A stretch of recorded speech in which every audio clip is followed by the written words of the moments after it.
वो अपने आप निर्दोष होते चलता है। सहजता पूर्वक उत्तम काम करने के लिए अभ्यास आवश्यक है, प्रैक्टिस आवश्यक है। वो प्रैक्टिस हो जाती है, परंतु ध्यान नहीं रखा तो एक ही बात बार बार करने में मनुष्य वो बात क्यों कर रहे हैं इसको भूल जाता है। एक बार ऐसे हुआ कि एक गरीब आदमी दौड़ रहा था, पैसा नहीं था, तो महात्मा जी का वही बात है, वो पत्थर है ना, उसमें एक पत्थर पारस का पत्थर है जो लोहे से लगने से लोहा सोना बन जाता है। तुम उस पत्थर को ढूंढ लो, तुम्हारा जन्म जन्मांतर का दारिद्र्य समाप्त हो गया। अब महात्मा जी बात कही तो विश्वास तो हो ही गए।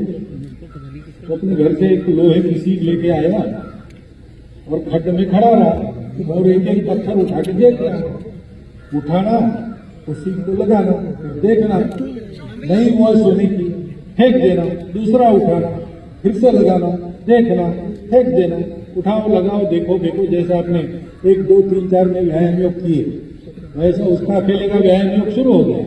उठाओ लगाओ देखो फेंको, उठाओ लगाओ देखो फेंको।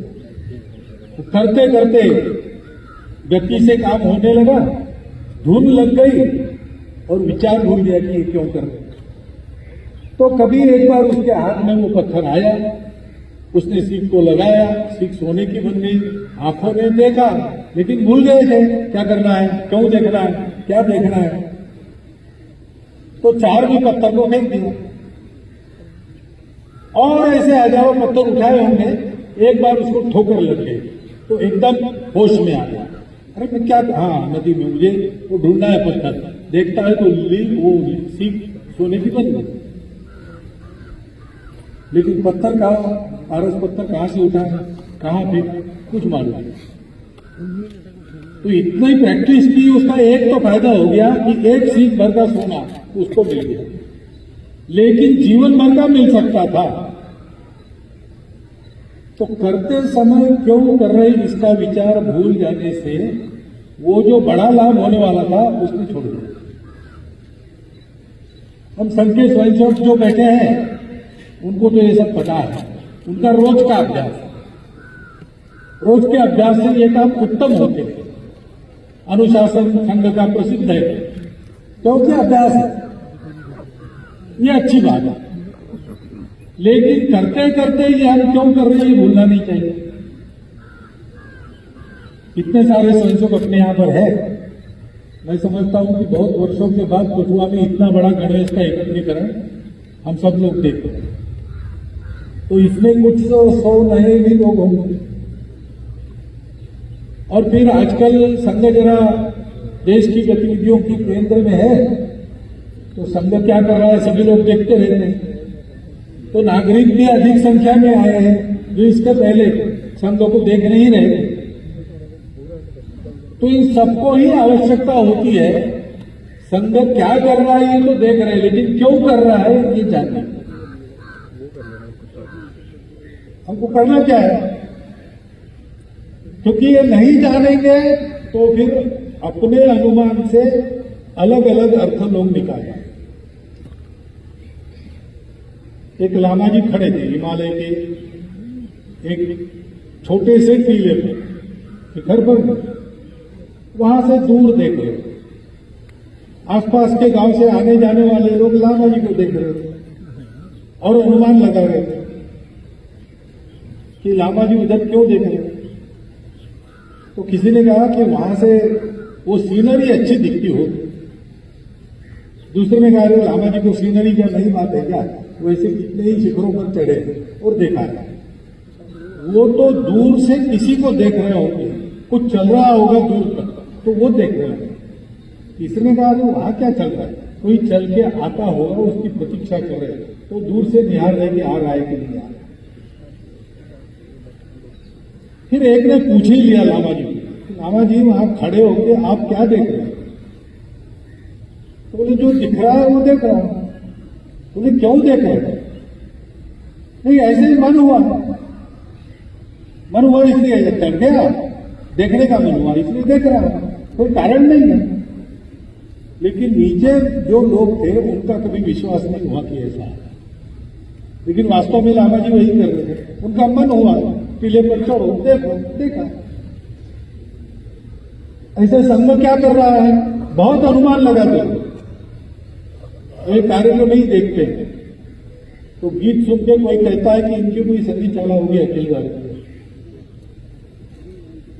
युद्ध वगैरह देखा तो वो मार्शल आर्ट्स क्लब है, all India martial arts club.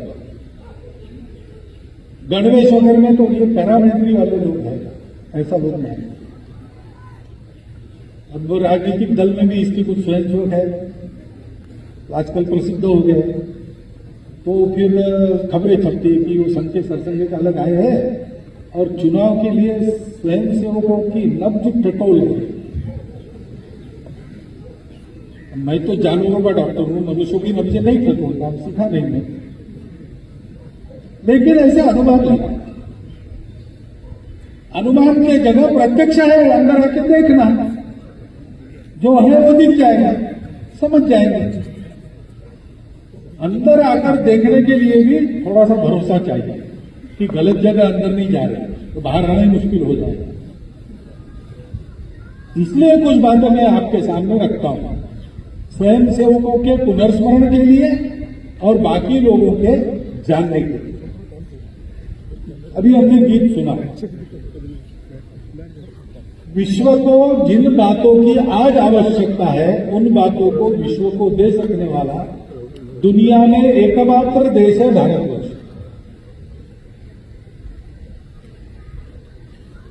क्योंकि विश्व के पास बाकी सब कुछ है, लेकिन जिससे सुख मिले, समाधान मिले, संतोष हो, वो बात नहीं। और जो बाकी सब कुछ है वो हमको न बिगाड़े, इसके लिए जो डिफेंस चाहिए, सुरक्षा चाहिए, वो बाकी लोगों के पास नहीं है। मनुष्य सुखी हो, संतोष समाधान से जीवन काटे, दुनिया के कलह बंद हो, सर्वत्र शांति फैले, सर्वत्र समाधान रहे, और सब कुछ होने के बाद भी मनुष्य का सदाचार सद्भाव बना रहे। इस इच्छा से गत 2000 वर्षों में सब प्रकार के प्रयोग दुनिया ने करके देखे। जड़वाद के आधार पर भी किए, आस्तिकवाद के आधार पर भी किए, भगवान को मानकर भी किए, भगवान को न मानते हुए भी किए, समाजवादी दृष्टिकोण से भी किए, पूंजीवादी दृष्टिकोण से भी किए, व्यक्तिवादी दृष्टिकोण से भी किए, समूहवादी दृष्टिकोण से भी किए। लेकिन सब आजमाने के बाद फल क्या मिलता है? साधन सुविधा बहुत बढ़ गई, मनुष्य संपन्न हो गया। आज आप अपने घर में बैठकर दुनिया की किसी बात को गूगल बाबा के जरिए जान सकते हैं, किसी बात की जानकारी की कमी नहीं है। अभी तो घर बैठे बाजार भी आप कर सकते हो, यहां से एक क्लिक से अमेरिका में बैठे अपने मित्र से या अपने रिश्तेदार से बात कर सकते हो। बहुत सुविधा हो गई। पुराने समय में यात्रा करते थे लोग, पैदल जाते थे, बिहड़ वनों में से जाते थे, कुछ लोग पशुओं के द्वारा मारे जाते थे, कुछ लोग डाकुओं के द्वारा भेजे जाते थे। जो जाके सही सलामत वापस आता था तो उसका उत्सव होता था गांव में, क्योंकि यात्रा में जाकर वापस आना आसान बात नहीं। लेकिन आजकल कुछ नहीं,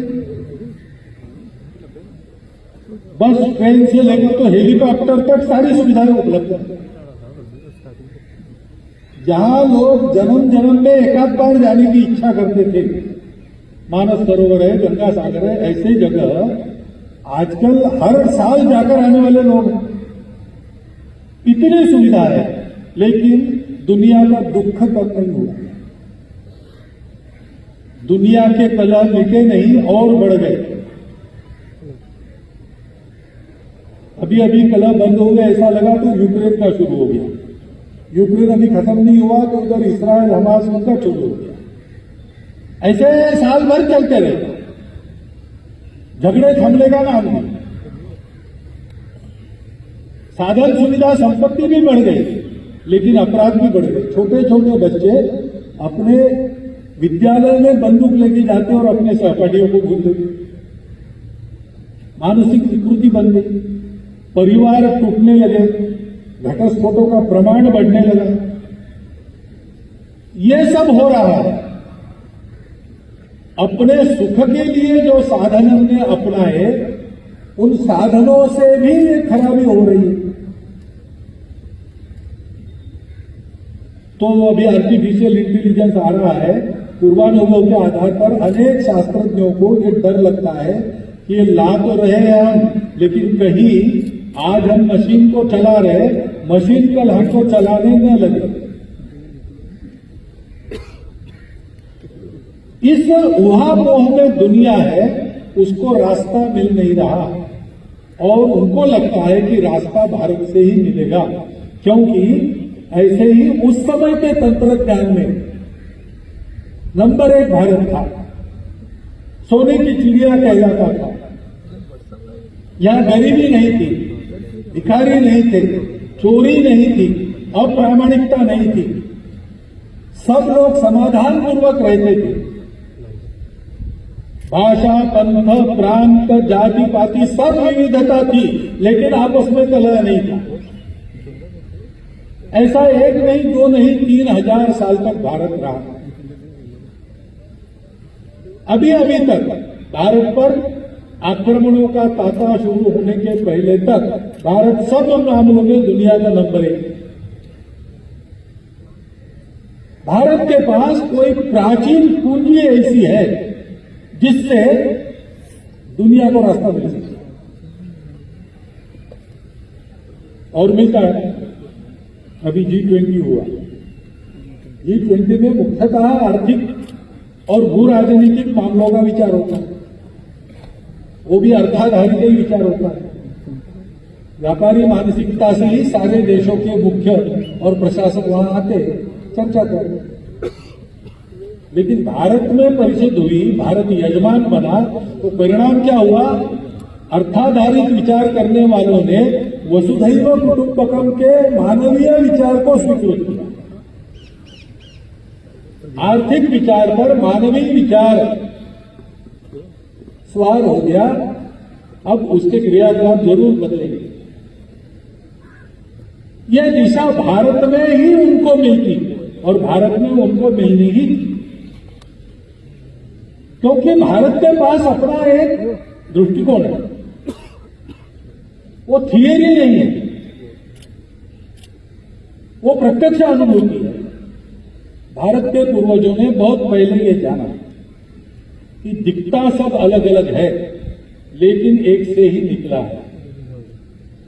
विविधता में एकता को ढूंढना नहीं पड़ता है, क्योंकि एकता की ही सारी विविधता है। वो एक ही अपनी इच्छा से विविध बना है।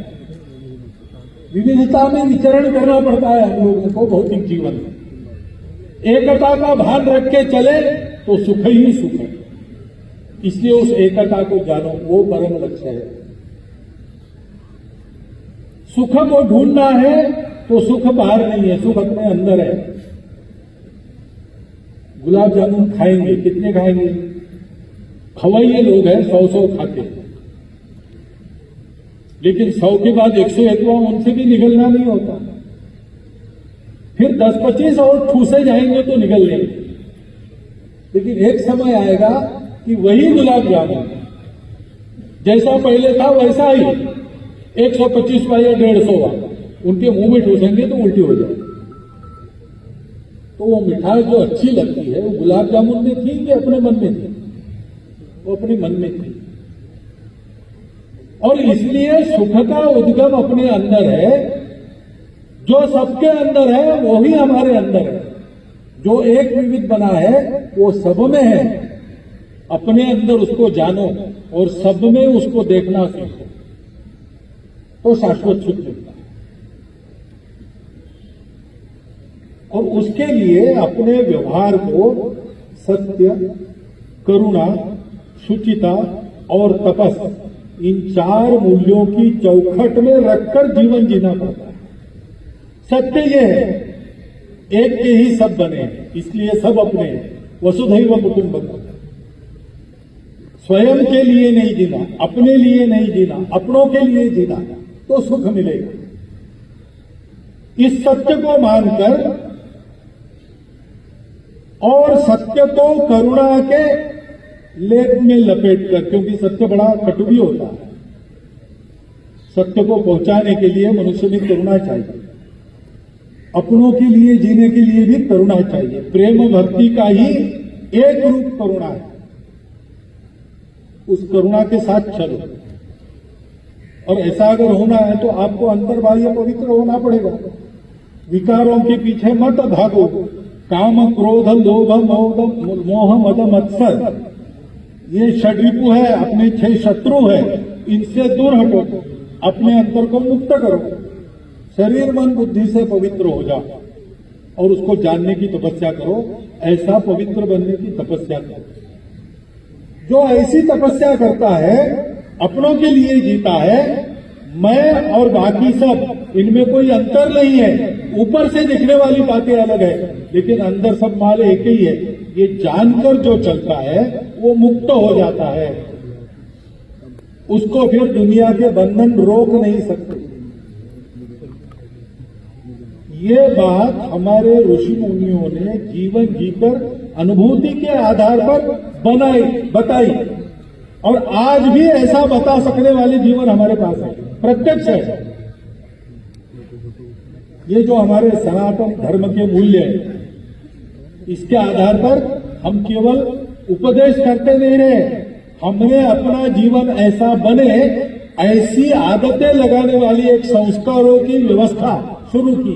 वो आदिकाल से अब तक चल रही है, वो हमारी संस्कृति है, सनातन काल से चलने वाली ये सनातन संस्कृति। ये सब हमारे देश में उपजा,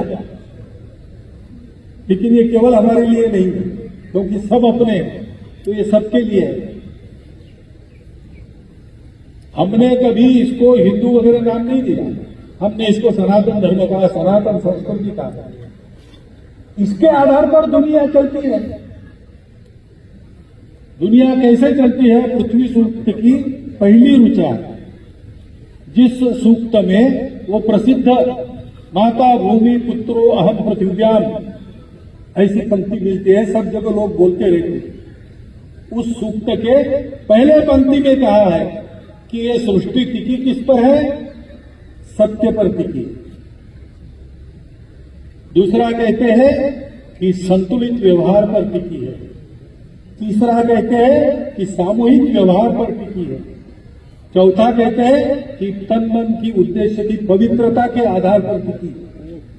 ये सारा वर्णन उसमें है। जीवन ऐसा बनाने के लिए ज्ञान तो हो गया बुद्धि में, मन ने तो मान लिया, लेकिन शरीर को आदत लगानी पड़ती है। तो छोटी छोटी बातों की आदत कराने वाली संस्कार पद्धति, संस्कृति, जिससे हमारा समाज का स्वभाव बना, हमारे समाज की संस्कृति बनी, वो हमारी संस्कृति है। अपने घर के सामने कोई मांगने वाला आ जाए तो आज भी हम सोचते हैं कि आया है तो कुछ तो दे दो। पूरी मांगे नहीं कर सकते हैं, लेकिन मुट्ठी भर चावल ही दे देंगे, एक आध पैसा ही दे देंगे। और देंगे तो किसके हाथ से देंगे? घर में जो छोटा बच्चा है उसको भेजेंगे, क्योंकि उस बच्चे को बचपन से पता रहेगा कि हमारे घर में जो भरा पड़ा है वो केवल हमारे अपने लिए नहीं है। जो जरूरत वाला व्यक्ति घर के सामने आता है, उसका परिचय बिना पूछे उसको जरूरत है, इसमें से देना है। हम ट्रस्टी है, संपत्ति हमारी नहीं है, संपत्ति राजा की नहीं है, संपत्ति भगवान की है। राजा भी ट्रस्टी है, हम भी ट्रस्टी। इस प्रकार की बड़ी बातों की आदत करने वाली छोटी छोटी बातें, उनको कहते हैं संस्कार। वो हमारे पास है। उसके आधार पर जो जीवन बनता है, वो जीवन स्वयं संपन्न होकर सबके जीवन को संपन्न करता है, सृष्टि को भी संपन्न करता है। ये दुनिया को पता है, हमने ये किया है, आज फिर से उसकी आवश्यकता है। तब स्वामी जी कहते हैं, स्वामी विवेकानंद जी, कि दुनिया को धर्म देने के लिए भारत का जन्म है, भारत धर्म प्राण देश है। या योगी अरविंद कहते हैं कि सनातन धर्म का उत्थान ही भारत का उत्थान है। सनातन धर्म के उत्थान के लिए ही हिंदू राष्ट्र का उत्थान होता है। तो वो जो धर्म है वो पूजा पाती या खान पान नहीं है, उसका एक छोटा अंग वो है, और उसमें विविधता है। आपके रुचि को पूरा स्वातंत्र है। धर्म वो है जो धारणा करता है, सबको जोड़ता है, कला मिटाता है, भेद मिटाता है, सबको जोड़ के ऊपर उठाता है। दुनिया का संतुलन हो गया, जिसके आधार पर सुख टिकी रहती है, वो एक फैक्टर चढ़ा गया, वापस कैसे आएगा? धर्म संतुलन देता है। धर्म एक्सट्रीमिज्म पर नहीं जाता, बीच में चलता है, मध्यम मार्ग है तथागत का। सारी भारतीय विचार परंपराएं आस्तिक हो नास्तिक हो इस बात का प्रतिपादन करते हैं, धर्म चाहिए। वो दुनिया को देना है, अपना कर्तव्य है, दुनिया के हित के लिए वो अनिवार्य है। भारत का वो ईश्वर प्रदत्त कर्तव्य है, भारत के जन्म का वो प्रयोजन है। उसके लिए सारे आघात सहन कर भी भारत जिंदा है। यूनान मिस्र रोमा सब मिट गए यहां से। कुछ बात है कि हस्ती मिटती नहीं हमारी। वो हस्ती क्या है? वो ये है, हमको ये काम करना है, इसलिए हम इतने सारे उतार चढ़ाव इतिहास के देखकर भी आज जिंदा है। हमारी संस्कृति सहित, हमारे धर्म सहित ऊपर की बातें बदली, लेकिन हृदय वही है, वृत्ति वही है, दृष्टि वही है। तो ये देने के लिए हमको लायक बनना पड़ेगा। लायकी की बातें कौन सी है? पहली बात है कि दुनिया दुर्बलों का नहीं मानती। दुनिया उसका मानती है जिसमें कोई शक्ति है। दुनिया उसका मानती है जो बोलता है वैसा उसका जीवन है। हम लोगों को ऐसा बनना पड़ेगा। हम भारत के लोग हैं। हम कौन है? हम हिंदू। हिंदू क्या है? हिंदू धर्म है, हिंदू पूजा नहीं, हिंदू खान पान रीति रिवाज नहीं, सभी पूजाओं का स्वीकार करने वाला, सभी खान पान रीति रिवाज के लिए जिसमें जगह है, ऐसा जो केवल टॉलरेट नहीं करता, एक्सेप्ट करता है, रिस्पेक्ट करता है, ऐसा विचार लेके जो चलता है वो हिंदू है। ये भारत का परंपरा से चलता है और विचार है। यहां परंपरा से ऐसे लोग बसे हैं। और जो भी पूजा पद्धति किसी की हो, भारतीय संप्रदायों की तो कोई बात ही नहीं, उन सब में ये बात है। बाकी सब अलग अलग होगा, लेकिन निकलने का बिंदु, प्रस्थान बिंदु एक है। क्या? एक से सब निकला। सुख के बारे में सबकी कल्पना है कि सुख बाहर नहीं, सुख अपने अंदर है, सुख संतोष में। और ये सब है तो रहना कैसे, इसके बारे में सबका उपदेश समान है। सनातन की भाषा में कहना है तो सत्य, अहिंसा, अस्तेय, अपरिग्रह, ब्रह्मचर्य, तप, शौच, स्वाध्याय, संतोष, सत्य प्रणिधान, यही 10 बातें अपने अपने शब्दों में भारत के सब पंथ संप्रदायों ने अपने अनुयायियों के लिए बताई है कि ऐसे रहो। अंतर केवल पूजा का है, खान पान के नियमों का है, पर्व त्योहार अलग अलग होंगे कहीं, बहुत सारे तो एक ही है। इस अपने एकता को पहचान कर अब तक जो भेदों का व्यवहार 1000 वर्ष तक हमारा रहा, उसको छोड़ देना और भारत माता के सब पुत्र अपने भाई, मेरा जीवन विकसित होकर उनके विकास में काम आएगा, ऐसा जीवन रहेगा, ऐसा अपना जीवन बनाना। उसके लिए रोज संघ की शाखा में आना, बाहर की दुनिया को भूल जाओ, दाल आटे के भाव भूल जाओ, कहां लड़ाई झगड़ा हो रहा है भूल जाओ, यहां आओ, भारत माता को ही सामने रखो उसके भक्ति के ही गीत गाओ, भारत माता के पुत्रों के साथ वो कौन है, कितने कमाते हैं, किस जाति के है, कुछ विचार मत करो, वो अपने भाई है। भारत माता की धूल में लोट-पोट होकर खेल खेलते, बड़ी बातों के गुण विकसित करो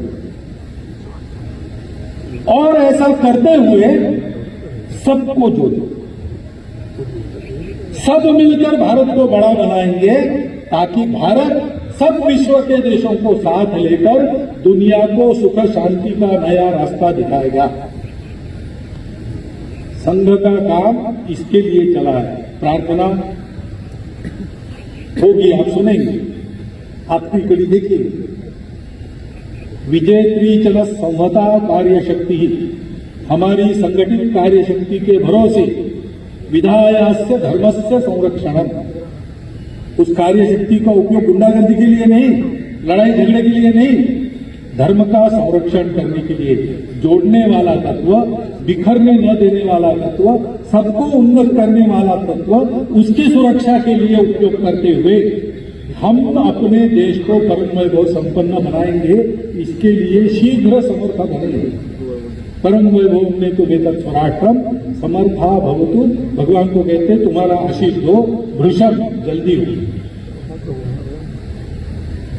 ये संघ की प्रार्थना है। लाखों स्वयंसेवक रोज अपने सामूहिक संकल्प का स्मरण शाखा पर अपने शरीर मन बुद्धि को उन्नत करने वाले सीधे सरल कार्यक्रम करते हुए करते हैं।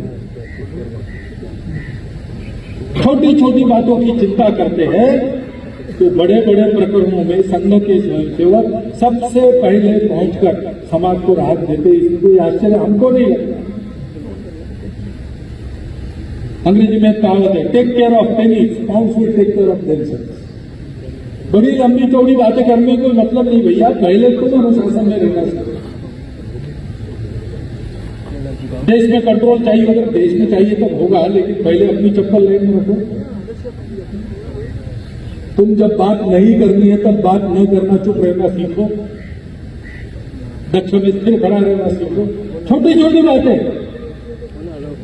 लेकिन इससे मनुष्य का शील बनता है। सो एंड एक्सेप्ट, एक कुर्ती को बो, रीप ए हैबिट, एक आदत को काटो। So and habit, so a habit, एक आदत को बो, रीप ए नेचर, एक स्वभाव को बनाओ। Sow a nature, reap a character, स्वभाव को बो, चरित्र को बो। व्यक्तिगत चारित्र और राष्ट्रीय चारित्र दोनों,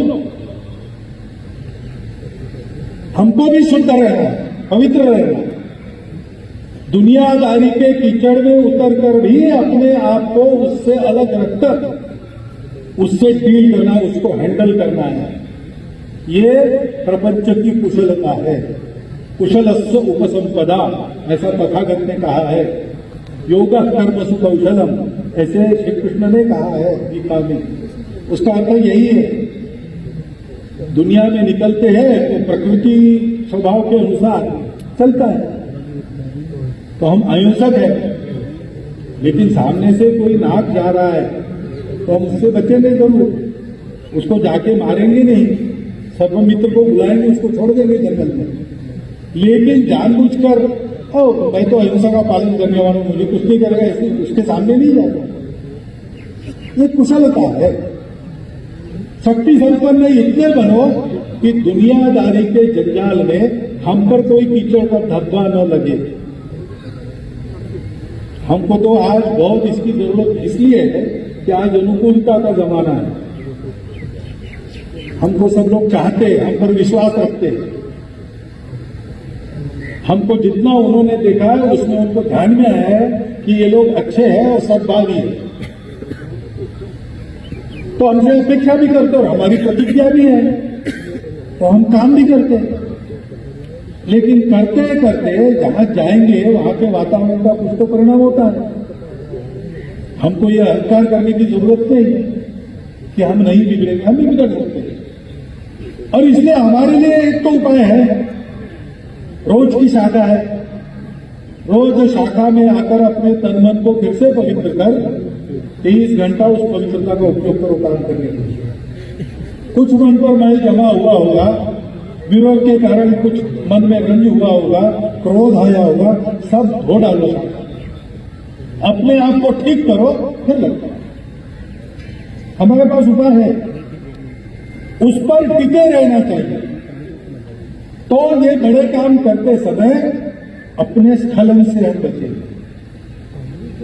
संघ इसलिए है कि जो सारे काम हो रहे हैं समाज में स्वयंसेवकों के द्वारा, वो स्वयंसेवकों के अलग स्वतंत्र सहायक का काम है।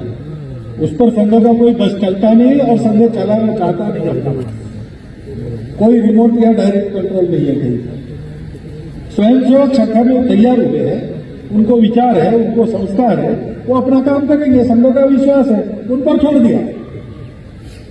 संघ क्या करता है? संघ ऐसे लोगों को तैयार करता है, और जो तैयार हो वो अगर ऐसा नित्य शाखा में आए तो उनको तैयार रखे।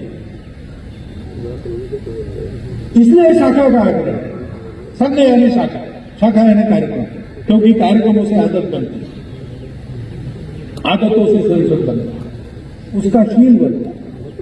तो शीलवानों की शक्ति हमेशा अच्छे कामों के लिए काम में आती है। जिनका शील नहीं है वो क्या करते हैं? विद्या विवाद, धनम मदाय, शक्ति परेशान परत ले, धनवान हो गए तो मदान हो जाए, विद्या प्राप्त हुई तो विवाद करेंगे, सब जगह विवाद ही पैदा है, अपना नैले पे धैला हाथ जमाने की कोशिश करेंगे, और शक्ति है तो दूसरों को कष्ट देने में उसका उपयोग करेंगे।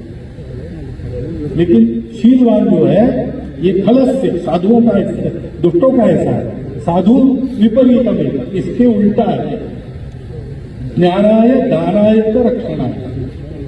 विद्यावान लोग दूसरों का ज्ञान बढ़ाने के लिए उसका उपयोग करते हैं, धन का उपयोग दान करने के लिए करते हैं, और शक्ति का उपयोग दुर्बलों की रक्षा के लिए करते हैं। ऐसा शील उत्पन्न करना व्यक्तिगत दृष्टि से भी और राष्ट्रीय दृष्टि से भी। व्यक्तिगत दृष्टि से अहिंसा आवश्यक है, अनिवार्य है, हमारे धर्म के मूल्यों में से एक है। करुणा और अहिंसा दो अलग बातें नहीं,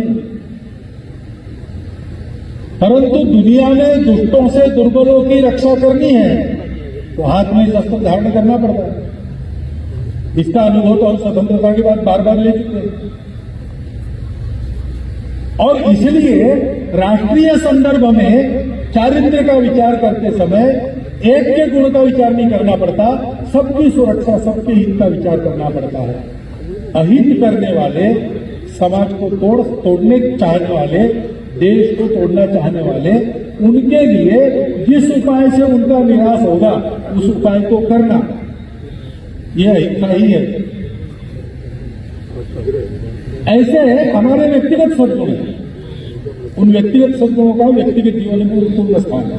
राष्ट्रीय संदर्भ में हो सकता है कि हमको सबके हित के लिए कुछ विचार करना पड़ेगा। नियम और अनुशासन पालन का युधिष्ठिर का स्वभाव है, तो युद्ध में नियम था क्षत्रियों के लिए, युद्ध का आह्वान हो तो पीठ नहीं दिखाना, तो मालूम होकर भी कि दूसरे बार बुलाया फिर से कुछ षड्यंत्र होगा, खेलने के लिए गए, क्यों? अनुशासन पालना। लेकिन उनको स्वर्ग का भी अनुशासन पता था कि स्वर्ग में सभी मनुष्यों को